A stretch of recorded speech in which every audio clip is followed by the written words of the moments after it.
नमस्कार दोस्तों, GS concept point में आपका स्वागत है। आज हम अध्ययन करेंगे भारत का संवैधानिक विकास। एक बहुत ही महत्वपूर्ण चैप्टर है परीक्षा के दृष्टिकोण से। कि यहाँ पर हम जानेंगे कि भारत का संविधान का विकास जो है कैसे हुआ और इसका मूल आधार क्या है, इसकी ऐतिहासिक पृष्ठभूमि क्या है। तो जैसा हम जानते हैं कि भारत में ब्रिटिश ईस्ट इंडिया कंपनी लगभग 200 वर्षों तक शासन की। उसी शासन को सुचारू रूप से संचालन करने के लिए समय समय पर विभिन्न एक्ट एवं अधिनियम पारित किए, जो कि भारतीय संविधान का मूल आधार बना। तो आइए हम देखते हैं। तो भारतीय संविधान का विकास को जानने के लिए हम सुविधा के दृष्टिकोण से इसको दो भागों में विभाजित करते हैं।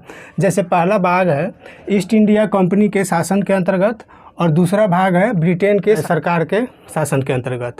इसी दोनों के तहत बहुत सारे अधिनियम पारित किए गए, जो हमारे वर्तमान जो संविधान है उसका मूल आधार बना। तो अब हम देखते हैं कि ईस्ट इंडिया कंपनी के शासन के अंतर्गत जो भी महत्वपूर्ण अधिनियम पारित किए गए उसके बारे में हम देखेंगे। तो इसमें सबसे पहले जो है 1773 का रेगुलेटिंग एक्ट पारित किया गया।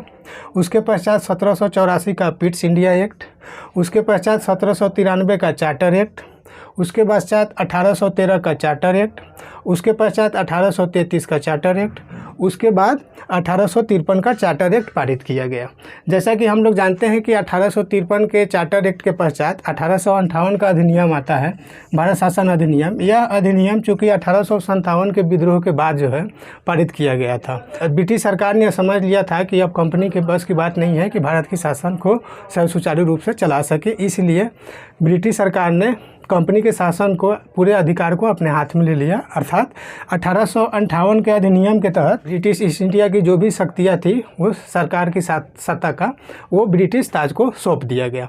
अब इसके अंतर्गत हम यह जानेंगे कि ब्रिटिश सरकार के शासन के अंतर्गत कौन कौन से अधिनियम पारित किए गए। तो इसके बारे में हम देखेंगे।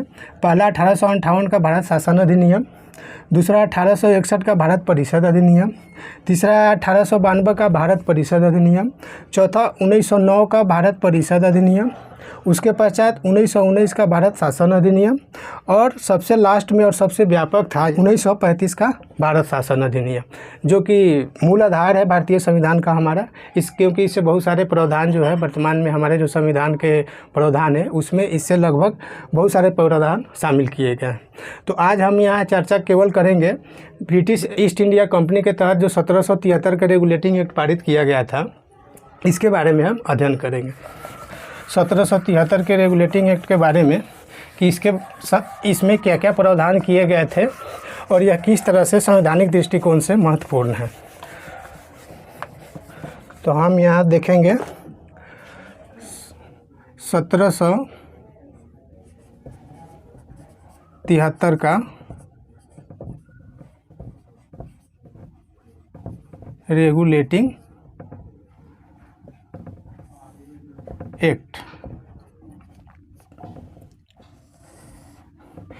यह एक्ट जो है तत्कालीन ब्रिटिश प्रधानमंत्री लॉर्ड नॉर्थ द्वारा एक समिति का गठन किया गया था। इस समिति का नाम था गुप्त समिति। इसी समिति के सिफारिश के आधार पर 1773 का रेगुलेटिंग एक्ट पारित किया गया था।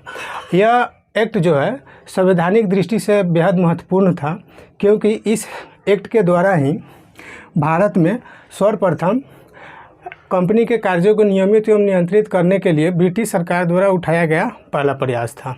दूसरा महत्वपूर्ण इसका इसलिए है क्योंकि इसके द्वारा ही भारत में कंपनी के कार्यों को मान्यता मिली, और तीसरा इस अधिनियम के द्वारा ही भारत में केंद्रीय शासन की नींव पड़ी। अब हम इस अधिनियम की ये तो हम बताए 3 पॉइंट जो महत्वपूर्ण है कि संवैधानिक दृष्टि से ये क्यों महत्वपूर्ण था। अब हम इस अधिनियम की जो मुख्य विशेषता है उसके बारे में बात करेंगे। तो सबसे पहला विशेषता यह है कि इस अधिनियम के द्वारा बंगाल का गवर्नर जनरल पद नाम दे दिया गया, और इस गवर्नर जनरल पद के अंतर्गत अर्थात बंगाल का गवर्नर जनरल के अंतर्गत मुंबई एवं मद्रास प्रेसिडेंसी के गवर्नर को भी अधीन बना दिया गया।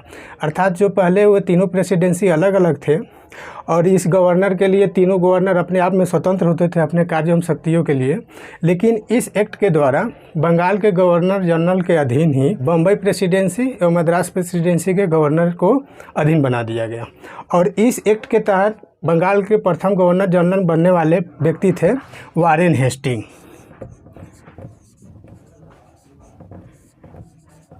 अर्थात इस एक्ट के तहत बंगाल का प्रथम गवर्नर जनरल बनने का जो सौभाग्य प्राप्त हुआ वो वारेन हेस्टिंग को प्राप्त हुआ। इसके बाद क्या किया गया, इस अधिनियम के तहत परिषद बनाया गया, कार्यकारी परिषद, जिसमें 4 सदस्य थे और इनको सैन्य अधिकार एवं समस्त नागरिक अधिकारों का ही प्रयोग करते थे। तो इस तरह इस गवर्नर जनरल की कार्यकारी परिषद की सत्ता का उपयोग ये आपस में मिलकर करते थे। तीसरा क्या था, इस एक्ट के तहत ही 1774 ईस्वी में बंगाल में उच्चतम न्यायालय का गठन किया गया, जिसमें एक मुख्य न्यायाधीश एवं 3 अन्य न्यायाधीश थे। इसके मुख्य न्यायाधीश सर एलिजा इम्पे थे। सर एलिजा इम्पे थे, यानी इस उच्चतम न्यायालय का जो मुख्य न्यायाधीश था उसका नाम जो था सर एलिजा इम्पे था। यह एक अभिलेख न्यायालय था तथा इस न्यायालय के द्वारा जो भी निर्णय दिए जाते थे उसके विरुद्ध अपील केवल प्रिवी काउंसिल में की जा सकती थी। यह प्रिवी काउंसिल ब्रिटेन में स्थित थी। इसके बाद इस अधिनियम के द्वारा कंपनी के कर्मचारियों को निजी व्यापार करने एवं भारतीय लोगों से उपहार या रिश्वत लेने को प्रतिबंधित कर दिया गया। अर्थात कंपनी के कर्मचारी निजी तौर पर कोई भी व्यापार नहीं कर सकते थे भारतीय लोगों से, ना ही तो रिश्वत ले सकते थे और न ही उनसे कोई भी उपहार ले सकते थे, जो पहले इन लोगों का चलता रहता था। इसके बाद ब्रिटिश सरकार का कोर्ट ऑफ डायरेक्टर के माध्यम से, अर्थात इसको निर्देशक मंडल भी बोलते हैं, गवर्निंग बॉडी भी बोलते हैं, के माध्यम से भारत में राजस्व, सैन्य एवं नागरिक, अर्थात इन तीनों मामलों से संबंधित मामलों में ब्रिटिश सरकार को सूचित करना अनिवार्य बना दिया गया। तो इस तरह से हम इस वीडियो में भारतीय संविधान के विकास के संदर्भ में जो महत्वपूर्ण पहलू थी उस पर बात किए और 1773 के रेगुलेटिंग एक्ट के बारे में चर्चा किए। इसके अगले वीडियो में हम लोग पढ़ेंगे इसके बाद में जो भी अधिनियम बने वो या तो इसके पश्चात ब्रिटिश सरकार के हो या ईस्ट इंडिया कंपनी के अंतर्गत हो। इसके एक एक क्रम करके हम लोग आगे अध्ययन करेंगे। धन्यवाद।